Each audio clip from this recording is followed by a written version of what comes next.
You're standing outside the operating theater, needing urgent surgical consent. The patient speaks very little English, and their highly stressed 15-year-old niece steps forward, offering to help.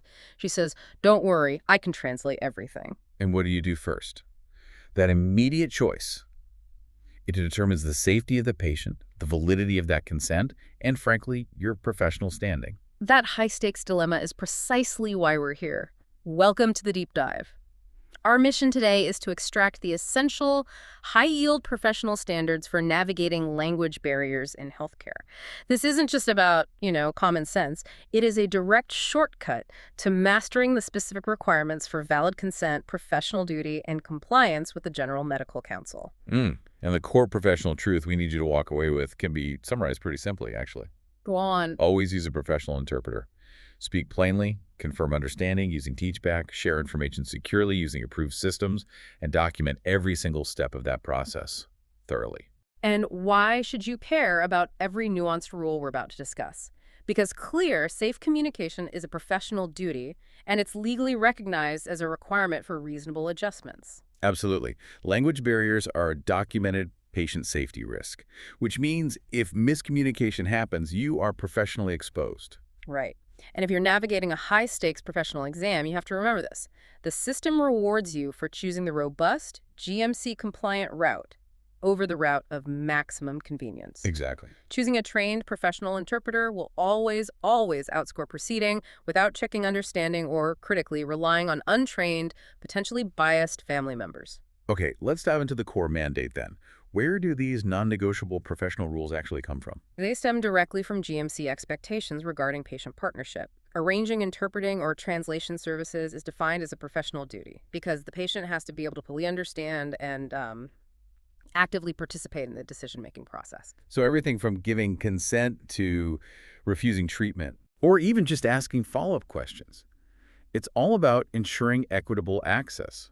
And that duty is codified in a critical NHS requirement that I think extends far beyond just language, the Accessible Information Standard, or AIS. This is where it gets really interesting because the AIS is not optional. It's an NHS England mandate that requires services to actively identify, record, flag, share, and meet a patient's specific communication needs. So we're not just talking about booking a phone interpreter for a patient who speaks Polish. Not at all. It covers accessibility for deaf patients requiring registered BSL English interpreters, or patients with learning disabilities who might need easy-read documents with simplified language and pictures. Or even just needing documentation in large print. It's properly comprehensive. And the point that is tested relentlessly, the real anchor of this entire standard, is the clear rule against non-professional help. We have to avoid using family members generally, and we must never use children as interpreters. Never. And we're talking about anyone under 18 here. Anyone under 18. It's a non-negotiable professional standard. Why is the line so hard on that? Because it is both a severe accuracy risk. Medical terminology is complex, and it's a serious safeguarding risk. You're exposing a minor to potentially traumatic or deeply private medical details.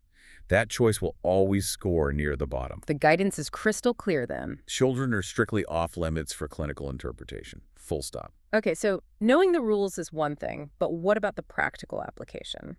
Let's unpack the high-yield stepwise framework, the clear steps the GMC expects you to follow from the moment you identify that barrier. Right. The action starts before the patient even enters the room. Step 1 is preparation. Book a professional interpreter immediately. This could be in-person, video, or telephone. And for BSL users, you said it has to be a registered BSL English interpreter. Yes, that's to meet those specific AIS needs. Yeah. The critical point is that they're approved and trained. Okay, so they've arrived. What's step 2, the setup? Step 2 is all about setup and roles. You brief the interpreter beforehand. Confirm roles, confidentiality. You need to make sure they understand they're to translate everything you say, word for word, accurately and without filtering or adding their own advice. And then the room itself. Critically, you set up the consultation room using the triangle seating arrangement. You, the patient, and the interpreter form a triangle. The triangle setup is a fantastic visual cue, but the key action there is often forgotten, isn't it? Which is? Always speak directly to the patient, not the interpreter. You have to maintain that person-to-person connection and eye contact, even though the interpreter is facilitating. Absolutely. Which brings us to step 3, the communication style itself. Plain language and teachback. You must speak in short, manageable sentences, one idea at a time. Exactly. Cover only one idea at a time and avoid jargon completely. Pause often to allow the interpretation to happen without overwhelming the flow. That sounds great in theory, but we forget how often we use medical jargon, even when we think we're being simple.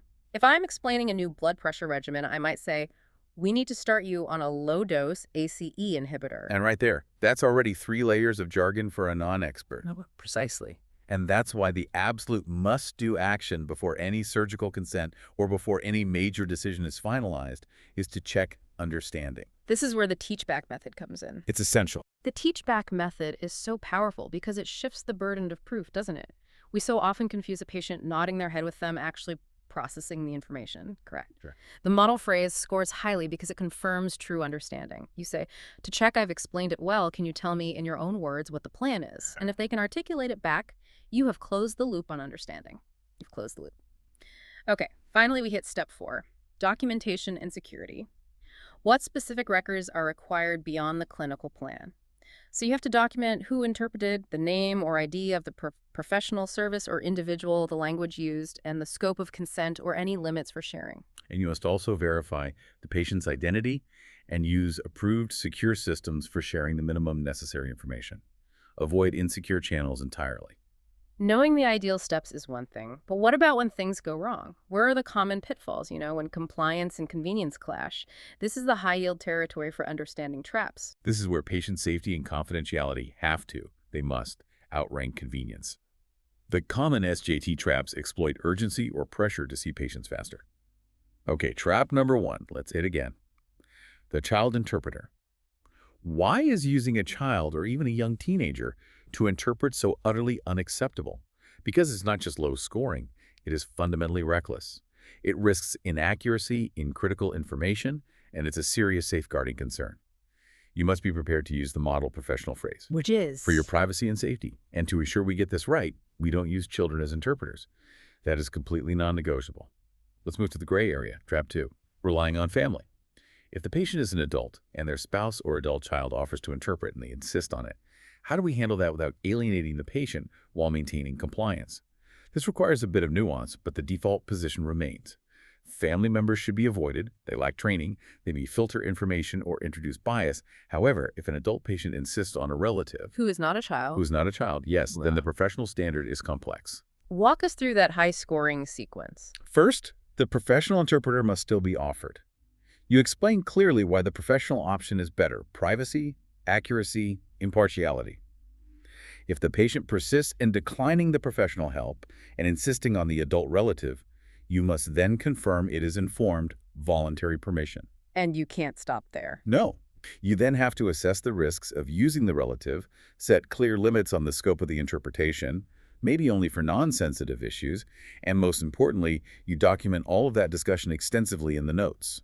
So the professional standard demands that you always try to meet the AIS first. And if the patient knowingly declines that, you have to mitigate the risks by documenting their informed choice. Exactly. You can't just throw your hands up. You offer the best route, and if it's declined, you document the alternative and its limits. Okay, what about trap 3? Skipping security and documentation. You lose marks severely if you suggest insecure sharing things like using personal phones, emails, or, consumer-grade messaging apps for sensitive information. And not recording the AIS needs. Likewise, failing to record those crucial AIS needs in the patient's notes means the next clinician has to start the process all over again, which is a significant administrative and safety pitfall. Let's address the real-world pressure test. I'm in a busy acute medical unit. An urgent review is needed for a patient with complex discharge needs, but the phone interpreter queue is 20 minutes long. Is it professionally acceptable to wait, or should I just use the patient's written notes and proceed faster? The guidance says urgency does not negate the professional duty of safe communication. If the issue is clinically urgent and waiting 20 minutes compromises safety, the standard is to use the quickest approved remote mode, so telephone or video interpreting. So that gets prioritized over just skipping the check. It is prioritized over skipping the check of understanding or rebooking the patient weeks later. You must use the safest, most accessible professional alternative available now if patient safety is at risk. This all seems like a massive checklist to run through when you are already juggling a busy clinic. This brings us perfectly to our memory hooks. Let's make this stick. We have two powerful mnemonics from the source material that consolidate these actions into digestible chunks. The first is interpret, which outlines the consultation flow. Okay, let's break down interpret. Identify need. That's the AIS requirements. Engage professional, triad setup, explain plainly, review with teachback, privacy. Meaning no children. Record details, evidence, so translated written info, and track follow-up. Why is separating out P for privacy, specifically meaning no children, so crucial it gets its own letter in the mnemonic? Because the prohibition against using children is an ethical and legal safeguard that has to be at the forefront of your mind. It's an absolute boundary. It needs its own dedicated step to remind you that even under intense pressure, that rule is non-negotiable. Excellent. And the second mnemonic focuses on the structural and ethical non-negotiables. TRIAD-SAFE. That's right. Triangle seating, registered interpreter, identity check, accessible formats, that's AIS again, document, safeguard, No children. approvals for consent scope, follow-up, and encrypt secure. What stands out there is how closely the I for identity check and E for encrypt secure relate to modern professional standards beyond just language. We have to treat the data flowing through the process just as securely as the communication itself. It's holistic patient management. You can't focus on the interpretation and forget the data security standards. These mnemonics remind you that every step from seating arrangement to encrypting documentation is part of the professional standard of care. In the end, it really does boil down to three absolute key takeaways that simplify decision-making in any scenario involving a language barrier. What's number one? First, choose a professional interpreter over convenience every single time. It's a legal and professional duty. Second, Use plain words plus the teach-back method before any decision is made or consent is sought. If they can't tell you the plan isn't safe yet. and third, to cover your back and ensure continuity. Document the interpreter details and outcomes thoroughly. That includes the ID, the language used, and the scope of consent or sharing. This creates your audit trail and demonstrates compliance. That wraps up the core elements of safe professional communication across barriers. But let's end with a final provocative thought for you to mull over. We mentioned that the Accessible Information Standard requires you to record communication needs in the patient's notes permanently. That small administrative step flagging that the patient uses BSL or needs easy read formats, it seems minor in the heat of an urgent consultation. But think about this. What does that small administrative step mean for the next doctor, nurse, or pharmacist who sees that patient next year? It transforms simple documentation into a long-term, systemic patient safety measure. It ensures that the burden of identifying that crucial need never falls on the patient again. That's the true power of professional standards. Something for you to consider the next time you open a patient record. We'll see you on the next Deep Dive.